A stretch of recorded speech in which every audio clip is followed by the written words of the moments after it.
శివాయ ఓం నమో నారాయణాయ నమః. కార్తీక పురాణం ఈ రోజున 27వ అధ్యాయం చెప్పుకుందాం. దూర్వాసుడు అంబరీషుడి దగ్గరికి వచ్చాడు. మరలా అత్రి మహాముని అగస్త్యుడికి ఇట్లు చెప్తూ ఉన్నారు. కుంభసంభవ, శ్రీహరి ఆ యొక్క దూర్వాసుడు ఎంతో ప్రేమతో చేరదీసి ఇంకొనే ఈ విధంగా చెప్పసాగట. ఓ దూర్వాస మహాముని, నీవు అంబరీషుడిని చెప్పించిన విధంగా ఆ 10 జన్మలు నాకు సంతోషకరమైనవే. నేను అవతారంలో ఎదుట కష్టమేమీ కాదు నాకు. నీవు తపస్సారివి, నీ మాటలకు విలువ ఇవ్వాలి. కావున అందులకు నేను అంగీకరించాను. బ్రాహ్మణుల మాట అసత్యములైతే వారి గౌరవం ఉండదు. ఇటు భక్తులను కాపాడుట, అటు బ్రాహ్మణుల మాట తప్పకుండా నా కర్తవ్యం.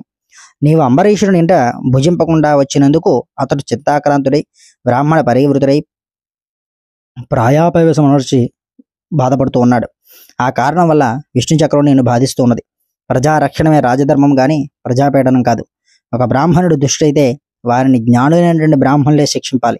ఒక విప్రుడు పాపి అయితే మరొక విప్రుడే దండించాలి. ధనుర్భాలమును ధరించి ముష్కరుడే యుద్ధానికి వచ్చిన బ్రాహ్మణుని తప్ప మరెవ్వరిని కూడా మరి ఎప్పుడూ దండించకూడదు. బ్రాహ్మణ యువకుడికి దండించేట కంటే పాతకం మరి ఇంకోటి లేదు.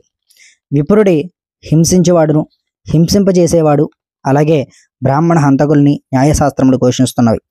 బ్రాహ్మణుల్ని సిగబట్టిన లాగిన వాడును కాలితో తన్నేవాడు, బ్రాహ్మణ ద్రవ్యమును దొంగలించేవాడు, బ్రాహ్మణుని గ్రామం నుండి తరిమింపజేసేవాడు, విప్ర పరిత్యాగం మరణించినవాడు, వీళ్ళందరూ కూడా బ్రహ్మహంతకులే అవుతారు. కావున ఓ దూర్వాస మహర్షి, అంబరీషుడిని గురించి తపస్సాలిగు విప్రోత్తముడును అగు దూర్వాసుడు నా మూలంగా ప్రాణ సంకటం పొందుతున్నాడే, అయ్యో నేను బ్రాహ్మణ హంతకుడినైతేనే అని పరితాపం పొందుతూ ఉన్నాడు. కాబట్టి నీవు వెంటనే అంబరీషుడి దగ్గరికి వెళ్ళు, అందువల్ల మీ ఇద్దరికీ కూడా శాంతి లభిస్తుంది అని విష్ణువు దూర్వాసుడు మహర్షికి నచ్చజెప్పి అంబరీషుడి దగ్గరికి పంపించాట. హర నమ పార్వతీపతయే, హర హర మహాదేవ, హర శంభో శంకర, గోవింద గోవింద.